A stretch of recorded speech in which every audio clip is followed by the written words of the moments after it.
Hello everyone. Today we are going to translate another video of Osho which is known by the name of Osho on sexual desire.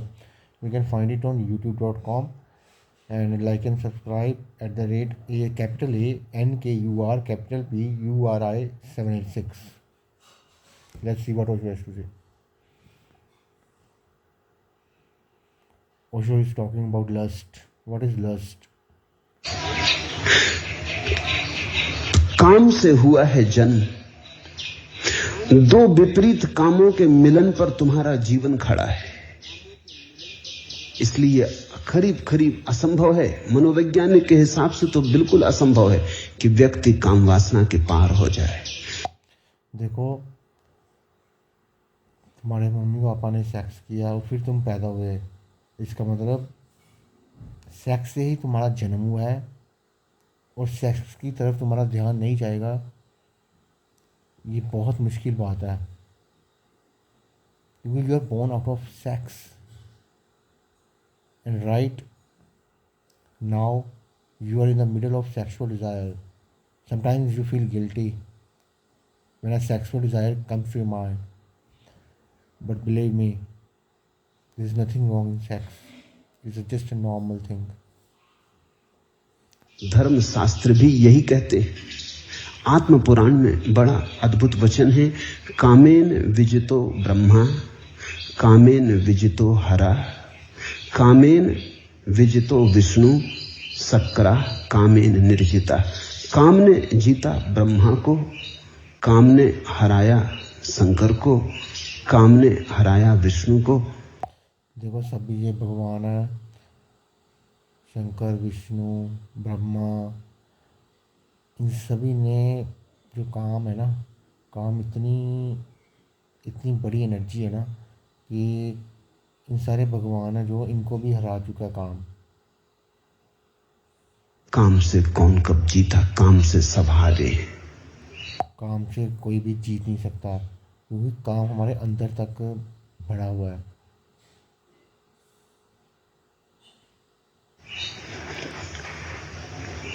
काम का बल तो प्रबल है, और जिसका जितना ज्यादा बल प्रबल है उसके पार होने में उतना ही संघर्षण होगा। इसलिए कहते ओशो कह रहे हैं कि जो काम का बल है ना, जो काम की शक्ति है, वो बहुत ही अलौकिक है, मतलब कि इसे पार पाना बहुत ही मुश्किल है। वैरी रूप काम। इस जगत में अगर टक्कर ही लेनी हो किसी से, अगर हिम्मत ही हो टक्कर लेने की, अगर संघर्ष करने का और योद्धा करने का, योद्धा बनने का रस हो, तो छोटे मोटे दुश्मन मत चुनना। ख्याल रखना, जितना बड़ा दुश्मन चुनोगे उतनी ही बड़ी तुम्हारी विजय होगी। छोटे मोटे को हरा भी दिया तो क्या सा। ओशो कह रहे हैं अगर तुम्हें लड़ने का शौक़ है ना, तो जो सबसे मजबूत चीज़ है ना उससे लड़ो। अगर छोटे मोटे को तुम हरा भी दोगे तो तुम्हारा क्या नाम होगा, तो तुम्हारा नाम डूबेगा, जिसने किसको हरा दिया। तो जो सबसे मजबूत, जो सबसे तगड़ी चीज़ है ना, उसके साथ लड़ो। कहते हैं जंगल में ईसप की कथा है, एक गधे ने सिंह को चुनौती दे दी और कहा अगर हो हिम्मत तो आ मैदान में और हो जाए सीधा युद्ध। लेकिन सिंह चुपचाप चला गया। सियार ये सुन रहा था। उसने थोड़ा आगे बढ़ के सिंह को पूछा कि सम्राट बात क्या है, एक गधे की चुनौती को भी तुम स्वीकार नहीं किए। उन्होंने कहा पागल हुआ, अगर उसकी चुनौती मैं स्वीकार करूं तो पहले तो अफवाह उड़ जाएगी कि सिंह गधे से लड़ा, ये बदनामी होगी, ऐसा कभी हुआ नहीं। ओशो कह रहे हैं कि एक बार क्या हुआ, एक जंगल में सिंह था और एक गधा था। तो गधे ने सिंह को चुनौती दे दी कि मेरे साथ लड़के बता। तो सिंह ने उसकी तरफ देखा और वहाँ से चला गया। तो जब दूसरे सिंहों ने उसको पूछा कि तू गधे से नहीं लड़ा, तो वो कहता है एक तो बात मैं क्यों नहीं लड़ा, क्योंकि अगर मैं उससे लड़ता और उसको मार देता तो मेरी ही बदनामी होती ना, मैं किससे लड़ा और किसको मार दिया। और दूसरा रीज़न, हमारी कुल वंश परंपरा में नहीं हुआ कि गधे से लड़े। लड़ना है गधे से, गधे को समाप्त कर दे सकते हैं, लड़ना क्या है। अगर गधा हारा तो उसका कोई अपमान नहीं, हम जीते भी तो कोई सम्मान नहीं। लोग कहेंगे क्या जीते, गधे से जीते। तो वो सिंह कहता है कि अगर गधा हारा भी ना तो उसका कोई अपमान नहीं होगा, और अगर हम जीत भी गए ना तो हमारा अपमान होगा कि क्या किससे जीते, गधे से जीते। और कहीं भूल चूक जीत गया गधा, गधे हैं इनका भरोसा क्या।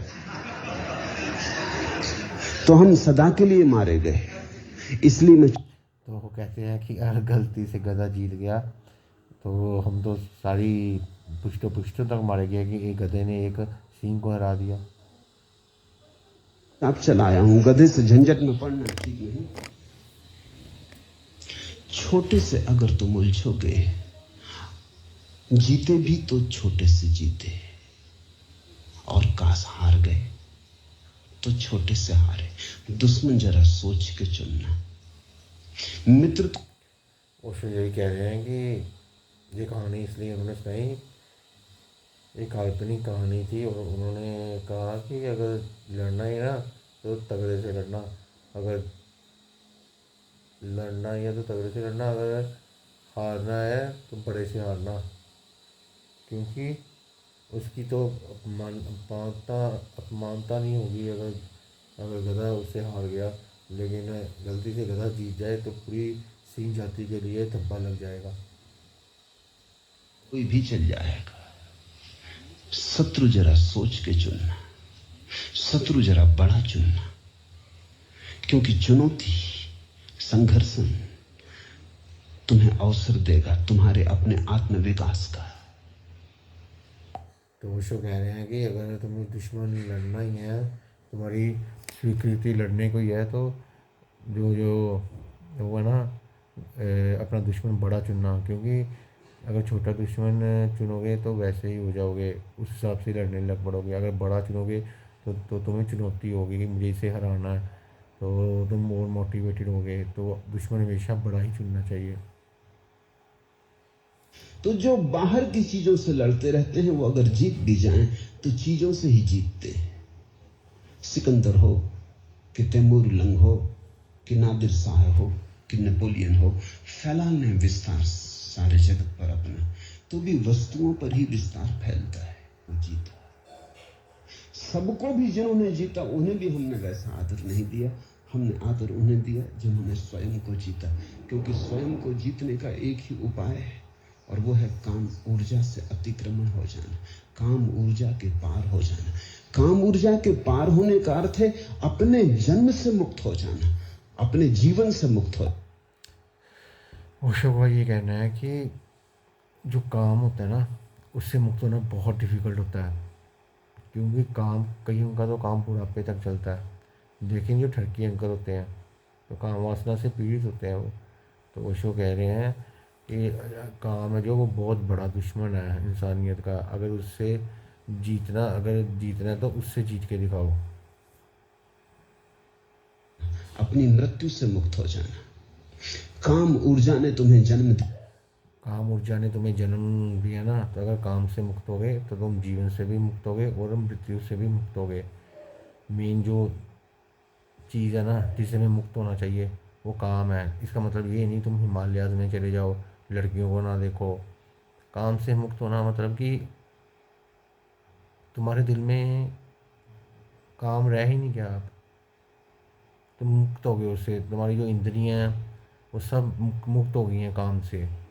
तो इस अवस्था में बंदे की जो तरक्की होती है ना बहुत दूर तक जाता है वो, और उसका जो होता है ना मार्ग, जिस मार्ग पे वो चला हुआ है, तो उसको बड़ी हेल्प मिलती है। और काम ऊर्जा की उत्फुल्लता ही तुम्हारी जवानी है, तुम्हारा जीवन है। और जब काम की ऊर्जा थक जाएगी और विसर्जित होने लगेगी, वही तुम्हारी मृत्यु होगी।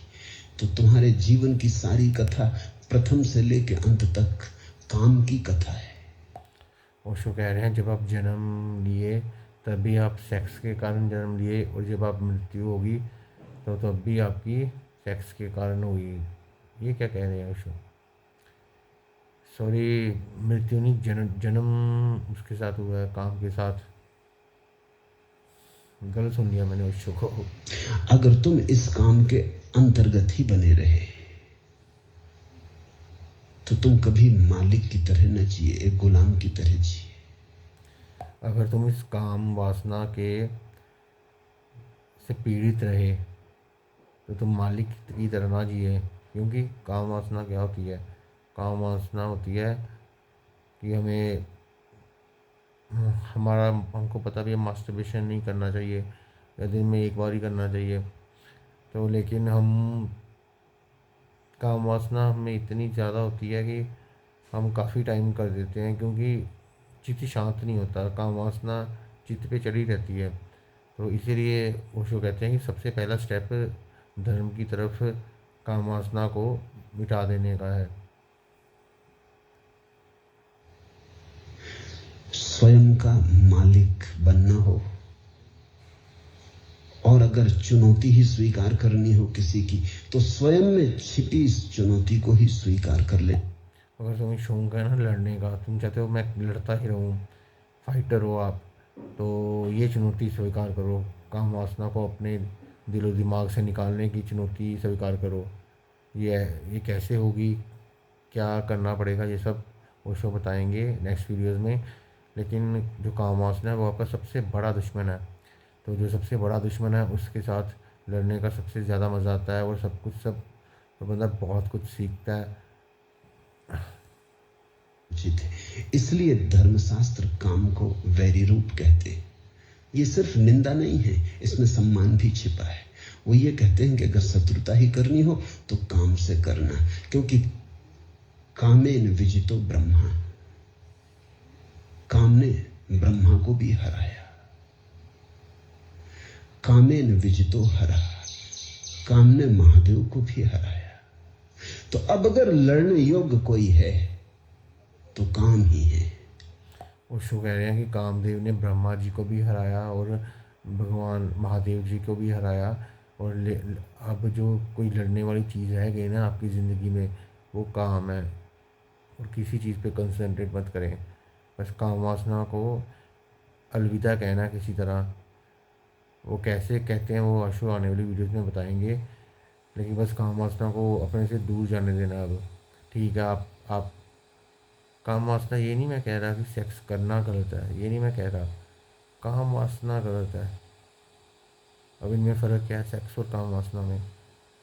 काम वासना मतलब कि आपका ध्यान अभी भी लड़कियों की तरफ ही है या लड़कों की तरफ है। और काम वासना से मुक्त होना ये है कि अब वो चीज़ें नहीं रही।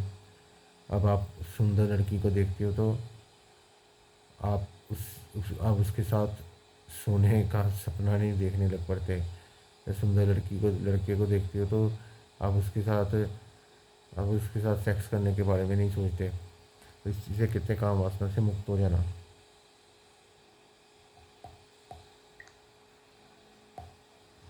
जिससे देवता भी हार गए हों, उसको ही जीतने में मनुष्य के भीतर छिपा हुआ फूल खिलेगा।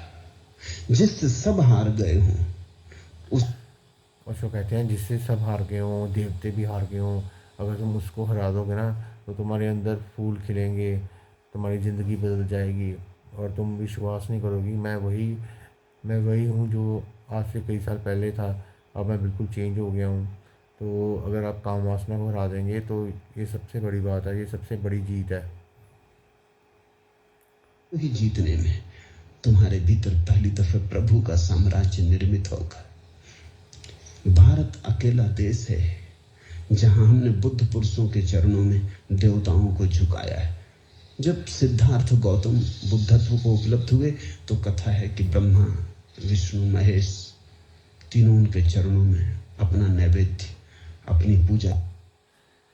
ओशो कहते हैं कि भारत एक ऐसा देश है जहाँ धर्मगुरुओं को देवताओं से भी बड़ा कहा गया है। तो जब गौतम बुद्ध एनलाइटेंड हुए थे ना, तो ब्रह्मा विष्णु महेश सब उनके चरणों में मत्था टेकने आए थे, क्योंकि एक बंदा एनलाइटेंड हुआ है तो उनको उनको उनसे रहा नहीं गया वो। लेकिन ये कथा है, लेकिन ये पता नहीं अब सच है कि नहीं। कथा है, कथा का ये क्या होता है, वो सच भी हो सकती है, नहीं भी। अब उसको का पता भी नहीं चलता कब वो सच बोलता है या फिर वैसे ही फॉर एग्जाम्पल देता है। अन्याय। जब महावीर परम ज्ञान को उपलब्ध हुए तो देवताओं ने फूल बरसाए। लेकिन देवता क्यों बरसाते होंगे फूल एक मनुष्य के चरणों में? इसलिए कि ये मनुष्य उस सीमा के भी पार जा चुका जिस सीमा के पार अभी देवता भी नहीं गए। अभी उसको कहता है कि आखिर क्यों ब्रह्मा विष्णु महेश ने उनके चरणों में फूल चढ़ाए। इसलिए क्योंकि जिस चीज़ को अभी अभी तक देवताओं ने नहीं पाया, देवता नहीं कर पाए काम वासना से मुक्ति, उसको गौतम बुद्ध ने करके दिखाया। तो इसी वजह से उनके चरणों में फूल चढ़ाए गए। और गौतम बुद्ध ने, अगर गौतम बुद्ध था ना पैदा हुए होते, तो जो हमारी धरती है वो काफ़ी अलग होती है। गौतम बुद्धा की वजह से ही जो हमारी धरती है वो धर्म की ओर आकर्षित, काफ़ी काफ़ी लोग गौतम बुद्धा की वजह से धर्म की तरफ आकर्षित हुए। तो गौतम बुद्धा एक भगवान ही है, गौतम बुद्धा। तो बुद्धिस्ट मॉन्क्स, लेकिन जो गौतम बुद्धा की जो टीचिंग्स थी ना, गौतम बुद्धा ने कहा था कि मेरी मूर्ति मत बनाना। तो लोगों ने सुना ही नहीं। लोगों ने अभी भी गौतम बुद्धा की कितनी मूर्ति होती हैं, तो वो मूर्ति पूजा में विश्वास नहीं करते थे।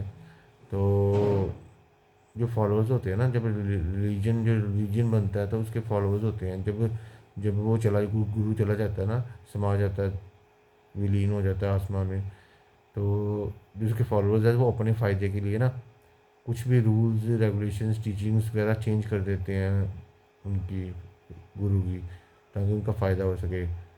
तो जब तक तो गुरु होता है तब तक तो ठीक होता है सब कुछ। लेकिन जब गुरु चला जाता है तो वो अपने हिसाब से सब कुछ चेंज कर देते हैं। कितनी शर्म की बात है।